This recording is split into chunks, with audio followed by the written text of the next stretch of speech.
Hai, Assalamualaikum dan selamat sejahtera. Kami ingin membincangkan tentang pasar malam dan spesifiknya kajian kami adalah pasar malam di Gung Badak. Pasar malam di Gung Badak dibuka pada setiap Khamis daripada petang sehingga ke malam. Pasar malam berkonsepkan gerai muda alih di mana para peniaga menjual sayur-sayuran, makanan-makanan serta minuman panas, pakaian, aksesori serta makanan-makanan yang terkenal di suatu kawasan. Pasar malam menggunakan konsep gerai muda alih kerana para peniaga akan berpindah daripada suatu kawasan ke suatu kawasan yang lain bagi menjalankan perniagaan. Pasar malam adalah suatu tempat yang wajib anda kunjungi apabila anda tiba di suatu kawasan kerana pasar malam menawarkan kepelbagaian suasana dan makanan-makanan yang terkenal di suatu kawasan. Sebut je pasar malam, semua orang dapat bayangkan keadaan dan suasana yang bising. Seperti yang kita tahu, pasar malam merupakan sumber pendapatan kepada golongan B40 yang mencari rezeki dari hasil dapatan dari jualan mereka. Peniaga-peniaga ini telah berdaftar dengan Majlis Bandaraya untuk berniaga dan pasar malam Gung Badak ini telah diuruskan oleh pihak MBKT. Pihak bandaraya akan mengutip bayaran daripada peniaga bergantung kepada saiz perniagaan dari tapak yang digunakan. Bayaran yang diperolehi adalah untuk menguruskan pembersihan sampah sarap selepas habis waktu perniagaan. Pihak bandaraya ini juga akan memastikan tidak berlaku perselisihan atau perebutan tapak perniagaan di kalangan mereka yang telah lama berniaga atau yang baru berniaga. Seterusnya, kawan saya akan membincangkan mengenai main point pasar malam. Sifat ataupun ragam penjual yang saya nampak dekat pasar malam. Jadi setengah pembeli juga saya lihat kadang-kadang pembeli tu banyak sangat komplain. Maksudnya dari segi harga dan juga kuantiti makanan tu. Macam contohnya seseorang penjual menjual nasi ayam dan ada ayam kan. Jadi pembeli memberi komen ataupun komplain di mana ayam yang disediakan tu terlalu kecil, tidak berbaloi dengan harga. Harga diletak RM5 ke atas. Jadi tidak berbaloi dengan harga dengan kuantiti ayam yang diberi. Tapi setengah pembeli jangan begitu. Setengah pembeli kena faham keadaan harga sekarang, ayam sekilo berapa. Jadi benda-benda tu diambil kira. Sekarang saya akan terangkan tentang sikap positif penjual dan pembeli.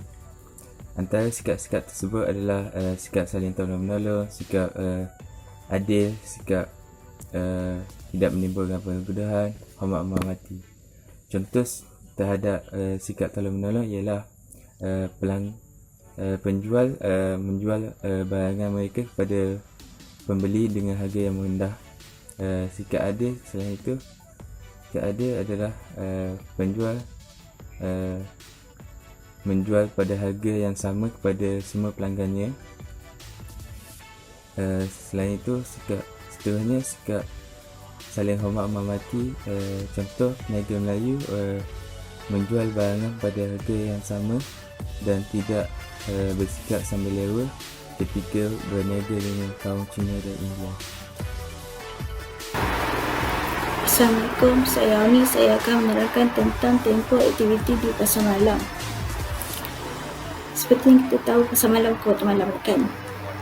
Tapi sebenarnya ia bermula pada waktu petang, iaitu pada pukul 3 hingga 4 petang.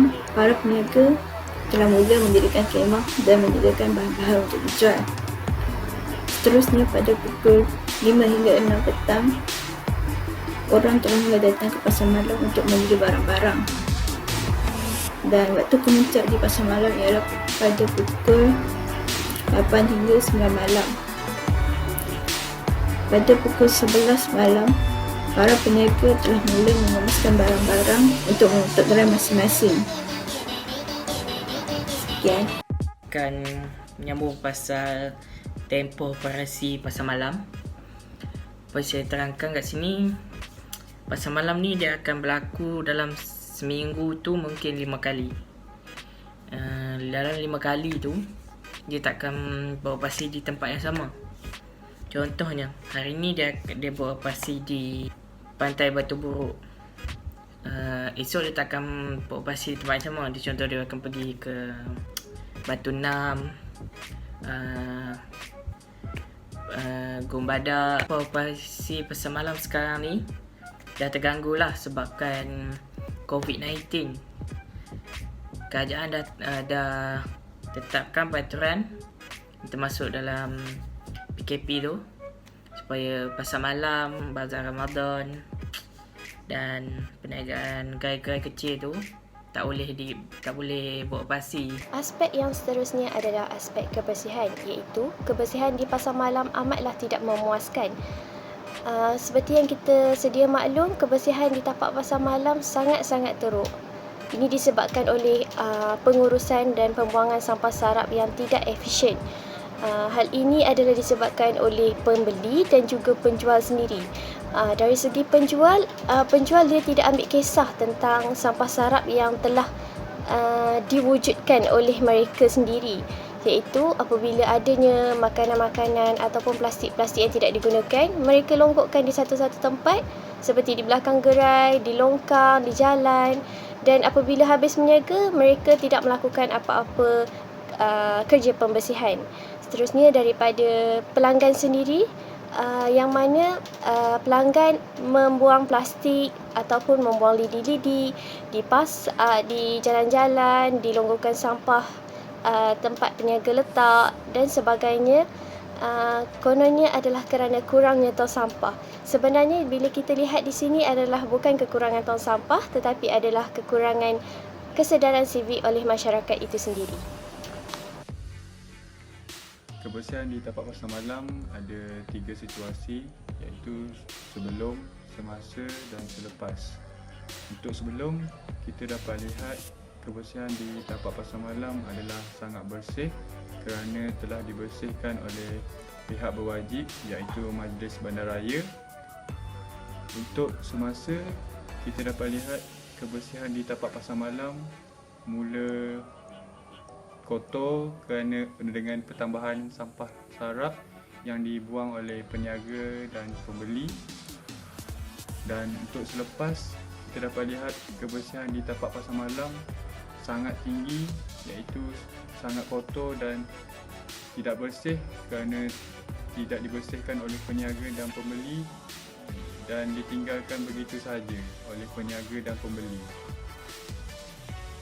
Barang yang sama dalam sebuah pasar malam, mungkin di dalam sebuah pasar malam terdapat banyak persaingan barang yang sama. Sebagai contoh, perniagaan burger mungkin akan ada lebih daripada 2 gerai. Namun perniagaan itu sendiri boleh melakukan pembezaan terhadap produknya sendiri.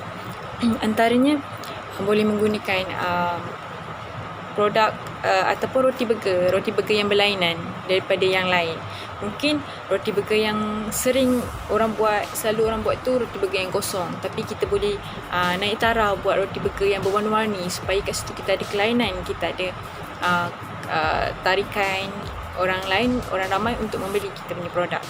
Selain itu, peniaga juga perlu melakukan kepantasan dalam pekerjaannya supaya dapat menarik lagi pelanggan untuk datang, dan selain itu dapat mengekalkan pelanggan itu yang sedia ada untuk terus membeli di situ supaya dia tidak lari ke perniagaan yang lain. Setiap perniagaan atau mana-mana perniagaan sekalipun semestinya mempunyai persaingan. Persaingan di pasar malam sangat besar. Persaingan yang berlaku pasar malam sangat besar, terutamanya dari segi persaingan harga. Kerana kebanyakan peniaga pasar malam ni menjual makanan atau barangan yang lebih kurang sama. Bagi contoh, gerai A menjual kuih tiaw goreng, gerai B juga menjual kuih tiaw goreng.